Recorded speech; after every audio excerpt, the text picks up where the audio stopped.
নমস্কার বন্ধুরা, আমার আজকের রেসিপি পটল চিংড়ি। ঠিক কিভাবে রান্না করলে বিয়েবাড়ির স্বাদে তৈরি হবে এই রেসিপিটি, সেটাই আজ তোমাদের সঙ্গে শেয়ার করব।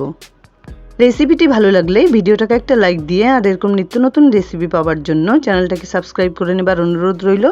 তাহলে চলো দেরি না করে দেখে নেওয়া যাক পুরো রেসিপিটি। পটল চিংড়ি বানাতে সবার প্রথমে লাগছে পটল। এখানে আমি 8-10টা পটল একটু করে খোসা ছাড়িয়ে বোটা কেটে দুটুকরো করে কেটে রেখেছি।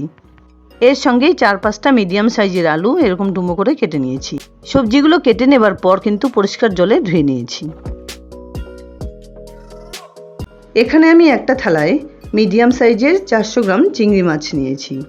একটা মাছ তুলে নিয়ে মাছের মাথার উপরের খোসাটা বাদ দিয়ে ভেতরের নোংরাটা ফেলে দিলাম। তার সঙ্গে এখান থেকে একটুখানি খোসা বাদ দিয়ে ভেতরের একটা সুতোর মতো নালি থাকে, সেটাকে বাদ দিয়ে দিলাম। আর তার সঙ্গে সঙ্গে পেটের দিকে পাগুলোকে বাদ দিয়ে লেজটা রেখে দিলাম, যাতে দেখতে সুন্দর হয়।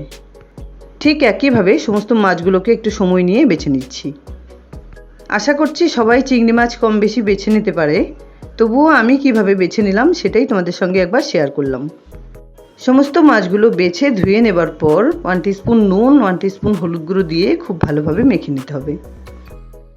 এবার এখানে একটা ছোট বাটিতে নিয়ে নিচ্ছি 1 টিস্পুন হলুদ গুঁড়ো, 1 টিস্পুন জিরে গুঁড়ো, 1 টিস্পুন ধনে গুঁড়ো, 1 টিস্পুন শুকনো লঙ্কা গুঁড়ো, 1 টিস্পুন কাশ্মীরি লঙ্কা গুঁড়ো।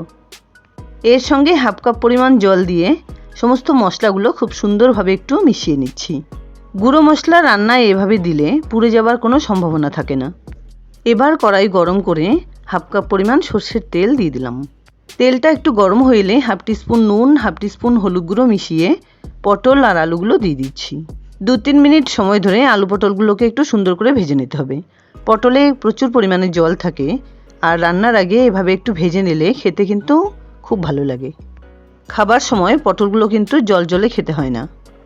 বিয়েবাড়িতেও ঠিক এইভাবেই পটল চিংড়ি বানিয়ে নেওয়া হয়, আর সেই রেসিপিটি আমি তোমাদের সঙ্গে শেয়ার করার চেষ্টা করলাম। আলু পটলগুলো ভেজে নেবার পর এগুলোকে তেল ছেঁকে তুলে নিচ্ছি।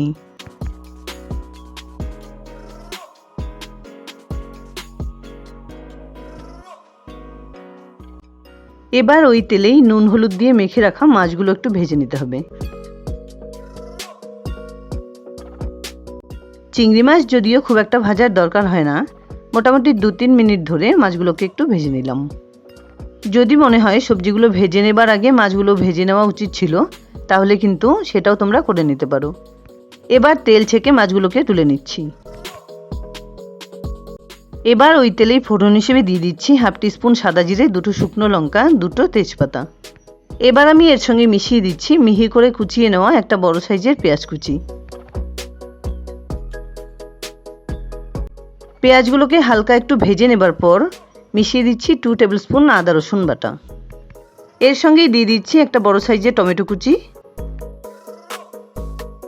হালকা একটু নাড়াচাড়া করে মিশিয়ে দিলাম পরিমাণ মতো নুন আর বানিয়ে রাখা মশলাটা। এর সঙ্গে মিশিয়ে দিচ্ছি হাফ কাপ চারমগজ আর কাজু বাদাম বাটা। এবার 2-3 মিনিট ধরে সমস্ত মশলাটা খুব সুন্দর করে কষিয়ে নিতে হবে। কিছুক্ষণ কষিয়ে নেবার পর ভেজে রাখা আলু পটলগুলো মিশিয়ে আবারও ঠিক একইভাবে একটু কষিয়ে নিচ্ছি।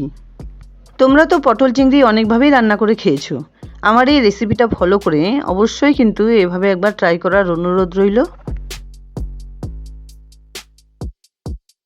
সবজিগুলোকে মশলার সঙ্গে কিছুক্ষণ কষিয়ে নেবার পর ভেজে রাখা মাছগুলো এবার মিশিয়ে দিলাম। হালকা হাতে মাছগুলোকে একটু সবজির সঙ্গে মিশিয়ে নেবার পর 1-1.5 গ্লাস জল দিয়ে দিলাম। জলটা খুব ভালোভাবে সমস্ত সবজি আর মাছের সঙ্গে মিশিয়ে নেবার পর ঢেকে 3 থেকে 4 মিনিট এভাবেই রান্না করে নিতে হবে। সবজিগুলো খুব সুন্দরভাবে সেদ্ধ হয়ে গেছে। ঠিক এই পর্যায়ে 4-5টা চেরা কাঁচা লঙ্কা আর কিছুটা পরিমাণ গরম মশলা গুঁড়ো দিয়ে দিলাম। জলের পরিমাণটা এমনভাবে দিতে হবে যাতে গ্রেভির টেক্সচারটা খুব সুন্দর হয়। খুব একটা পাতলা হলে কিন্তু এই রেসিপিটি খেতে ভালো লাগবে না। সবসময় ঘি ইউজ করাতে আমার একটু প্রবলেম রয়েছে। যারা ঘি পছন্দ করো তারা কিন্তু ঠিক এই পর্যায়ে 2 টেবিল স্পুন ঘি ইউজ করতে পারো।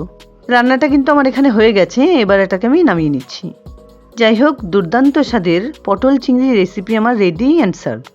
দেখেই মনে হচ্ছে তো রেসিপিটি কতটা টেস্টি হতে পারে। আশা করছি বন্ধুরা আমার এই রেসিপিটি তোমাদের খুব পছন্দ হয়েছে।